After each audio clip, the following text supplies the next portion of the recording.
Când apare buze toate pizdele se neacă. Dacă găsești grețos aspectul meu vârtos și să pleacă, mă simt bine în pielea mea și mulțumit de faptul că mi-iese tot ce vreau să vă transmit legat de riscul acestei piese. Nu sunt plecat pe acest drum în căutare de comori. Sunt plecat cu arma în spate, la vânătoare de cmori. Comportamentul meu ar avea ceva în comun cu țiganii, dar scopul principal vizat nu sunt nici ferma, nici banii. E plăcerea de a face ce fac de când am mulți sunt ani. E pentru a vedea puțin, dar mulțumiți fanii. În felul meu de a face treaba așa cum trebuie să sune, cu condiția în care doar eu sunt cel ce-mi impune. Luând în calcul timpul meu de încadrare în barem. Dacă mai am de trăit, știu că n-am de ce să mă screm. Îmi trăiesc viața porit ca să-ți fac un bilanț, în timp ce alții simt nevoia de a privi viața din lanț. Aveți multe opțiuni și nu sunt toate compromise. Dacă renunțați să mai trăiți din amintiri și riscul pe care mi-l asum e faptul că mă implic și partea dubioasă e că n-am de câștigat nimic. Pun la îndoială faptul că n-am nimic de spus și subliniez riscul de care vorbeam mai sus. Riscul pe care mi-l asum e faptul că mă implic și partea dubioasă e că n-am de câștigat nimic. Pun la îndoială faptul că n-am nimic de spus și subliniez riscul de care vorbeam mai sus. Am multe tentative eșuate în trecut, de-aia nu număr niciodată pizdele care le fut. Momentul meu de relaxare nu e lipsă de puteri. Plăcerile te ocolesc când ești linșat de dureri.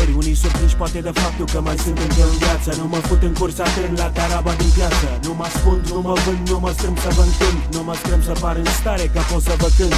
Condus de primii pași fără prejudecăți și orgolii. Rămas în spațiu închis ca naftalina între molii. Fac efort pentru suport și un lucru încerc.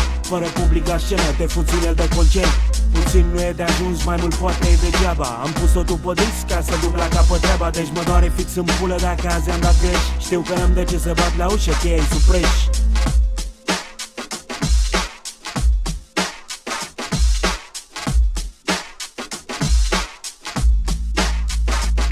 Riscul pe care mi-l asum e faptul că mă implic și partea dubioasă e că n-am de câștigat nimic. Pun la îndoială faptul că n-am nimic de spus și subliniez riscul de care vorbeam mai sus. Riscul pe care mi-l asum e faptul că mă implic și partea dubioasă e că n-am de câștigat nimic. Pun la îndoială faptul că n-am nimic de spus și subliniez riscul de care vorbeam mai sus.